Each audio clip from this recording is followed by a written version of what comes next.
Ever feel stuck in conversations, unsure how to move beyond small talk? Want to leave a lasting impression with your words, but don't know where to start? Then this video is for you. In today's video, we'll be sharing our communication toolkit and give tips to level up your communication skills. We'll focus on everyday communication that you'd use in a conversation with friends, classmates, coworkers, and even strangers. If you're new, hi, my name is Luki, and I create educational videos on jobs, careers, and life. If you're looking for some practical tips, advice, and life lessons, subscribe to stay up to date. Now, let's chat about leveling up your communication and why this is the most important soft skill.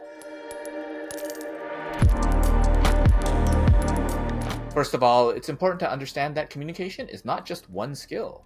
At a basic level, there are 4 parts of communication. First is your mindset, your approach to communication. Next is the content, what you say. Then delivery, how you say it. And then reception, how it's received. Really, all about empathy. What makes communication complicated is that those 4 basic areas can be applied in various contexts, from personal to professional, to everyday communications, presentations, documents, feedback. Plus, it might even encompass practical activities, emotional ones, and social ones.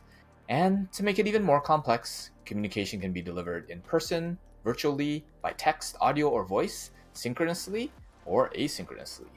And if you combine all of those permutations and combinations, no wonder communication can be so complicated. For the purpose of this video, we'll focus on everyday communications that you'd use in a conversation with friends, classmates, coworkers, and strangers. If you like this video, I can make more to provide details on those other areas. Let's start with your communication mindset. Like with any new skill that you want to improve, you'll want to adopt a growth mindset. The Henry Ford quote sums it up nicely: whether you think you can or think you can't, you're right. If you believe that you can become a better communicator, you can. If you don't believe, you might, but will probably be a lot harder. What you say and how you say it is really a series of habitual behaviors. If you don't feel like you're an eloquent speaker, that's because you haven't been practicing being an eloquent speaker. If you feel that you have a monotone or a quiet voice, that's because you haven't practiced having a more dynamic or a louder voice. Think of it like gears in your car. If you've only driven on one gear, driving in those other gears might feel quite challenging. Really, it's not challenging, it's just unfamiliar. The goal of practice is to make the unfamiliar familiar. Let's do a quick example. Why don't you cross your arms? You'll find that naturally one arm goes on the top of the other. Now what I want you to do is put the other arm on top. Now for some of you, you won't even be able to do it, and it might take you a few attempts. For others, it just feels really weird. The interesting part is that if you sit there for a while, it starts to feel normal. It used to feel quite strange, now it feels a little bit better. Do it a few times and you might not know which is your default state. Another helpful quote is by Marcus Aurelius. Everything we hear is an opinion, not a fact. Everything we see is perspective, not the truth. For communication, how that communication is received and interpreted is the most important part. No matter how nice the words are or how nicely they're said, if they're received and interpreted incorrectly, then that communication is not effective. Leveling up your communication mindset is all about practice. With practice comes competence. With competence comes confidence. As you practice, be sure to add some reflection and improvement time. Ask yourself, what did you do well? What could you do better or differently next time? And actually plan when you'll use those 2 improvements. If you're finding this video helpful, then why not join the Focus Inspired Academy, which is your gym for career confidence. Go deeper into these concepts and get group coaching to help. Check the link in the description box below for a free 1-month trial for supporting the channel. Let's take a look at the second area, content. Much of the communication training out there focuses on the content. This is what you say. For everyday communication, how do you start a conversation? For someone you just met, you might start with your elevator pitch. You might move into small talk, and if you're not very good at small talk, consider 2 acronyms, HEFI and FORD. HEFI stands for hobbies. That might be painting, gardening, books, or whatever. The first E stands for entertainment. That might be music, movies, sports. F stands for food. Most people like speaking about food. That could be places they've eaten or things that they've cooked. The second E stands for environment. That could be weather, the traffic, the room, and the crowd that you're part of right now. Forward stands for family. Now, you might have to build a bit of rapport before you start talking about family. Oftentimes, you can start talking about your own family, and if they reciprocate, then you can stay on the topic. If they switch to a different topic, well, you might not want to continue talking about family. O stands for occupation. You may be connecting with this person for professional networking, so it might be natural to speak about their job. R is recreation, which is really just he-fi, and you can talk about hobbies, entertainment, food, and environment. D is for dreams, not the ones that you had last night while you were sleeping. Those dreams are for goals and plans. And then in your conversation, consider leveraging open-ended questions. How about something like, what's the most interesting thing you've done this week so far? Or what are you most excited to be doing over the coming months? And if you're the type of person that hates small talk, understand that small talk is actually necessary. It helps indicate whether the person is ready or not to have a conversation and level up your relationship. After all, you don't just want to meet someone and say, "Hi, how are you doing? What is the saddest moment of your life? And what are your hopes, dreams, and fears?" That would be a little too strong and forthcoming, and probably a 10 out of 10 on the intensity meter. Start with he or forward to get to maybe a 3 or 4 out of 10 on the intensity meter.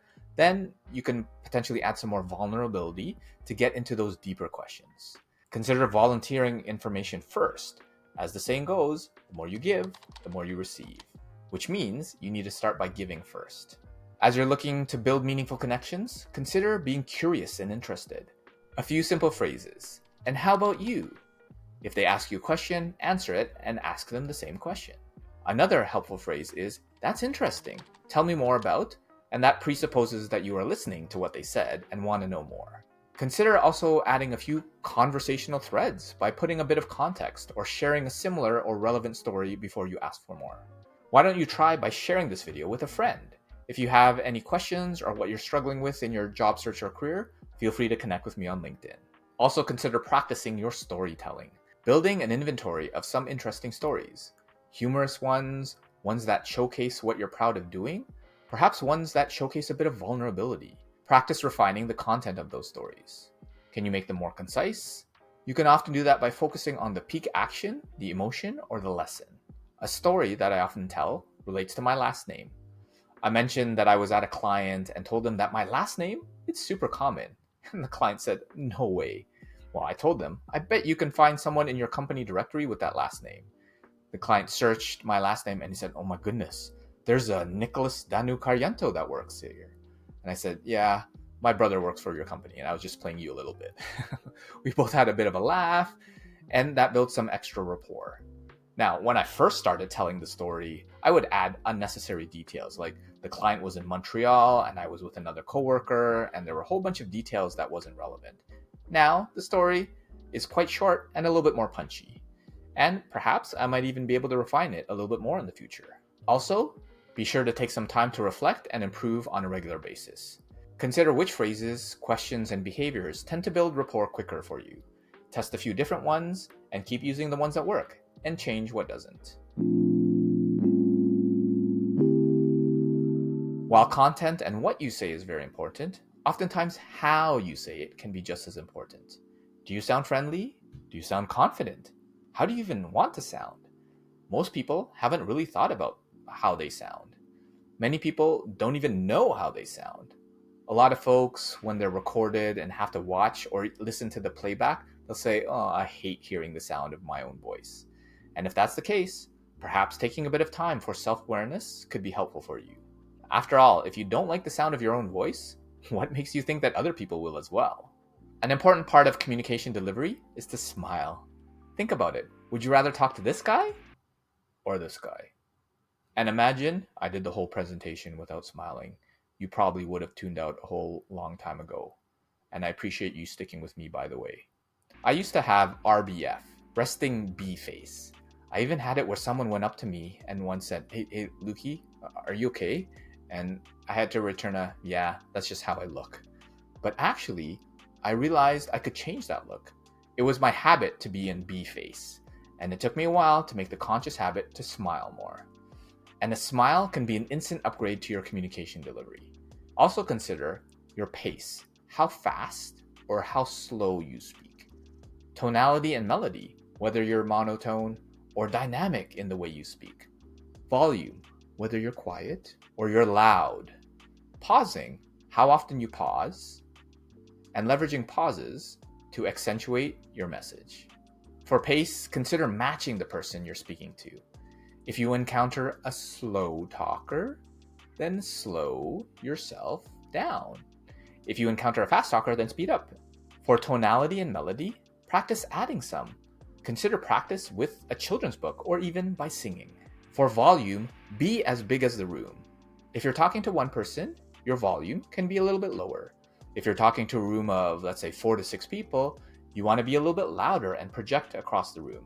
If you're talking to a room of 50 people, then you want to be even louder still. And if you're talking to a bigger crowd, then you want to continue to add more volume. For pauses, consider adding some of those to your stories. Just as you get to a very important point, pause. That could be before or after what you just said. See what I did there? And with all of these, being fast or slow or quiet or loud is less important than your vocal variety. If I did an entire talk speaking slowly with pauses, that wouldn't be as interesting as if I sped up for a few points that were less important and decide to slow down on points that should be taken into consideration. Again, add some time to reflect on your communication delivery. What did you do well, or what could you do better or differently? And when do you plan on doing both next time? The last communication area is reception. How is your message received? This is a tricky area because you have no control over this, though you do have control of your delivery and your content to make the reception as likely as possible to be received and interpreted correctly. The fundamental soft skill for effective communication is empathy. Empathy is putting yourself in your audience's shoes and communicating in a way that is best suited for them. For your delivery, I mentioned that matching is often the best way for folks to receive information. And if you are a fast talker with a slow talker, that would cause communication challenges. Empathy starts with listening. Many folks don't even realize there's actually multiple levels of listening. Level 1 is the self. These are folks that aren't actually even listening to what you're saying and they're waiting for their turn to speak. Level 2 is content, where you can repeat everything that you said. This might happen in a conflict with your significant other, where you ask, "Did you even hear a word I said?" And they can actually repeat everything you said. But they might have missed the level 3, which is context. Context is where emotion is involved. There's a very big difference when someone said, "How are you doing?" and they say, "Fine," versus "Fine," versus "Fine." If you're skilled enough to get to level 4, meaning, then you're focusing also on what's not being said. And the final level 5 of listening is understanding, which is where you validate and get them to confirm what you're thinking. And with those areas, that's how you develop your communication skills. Upgrade your mindset, your content, delivery, and reception. And remember, it's all about practice, and practice makes progress, and progress makes perfect. And before you go, YouTube recommends that you check out these videos next. Until next time, be focused and stay inspired.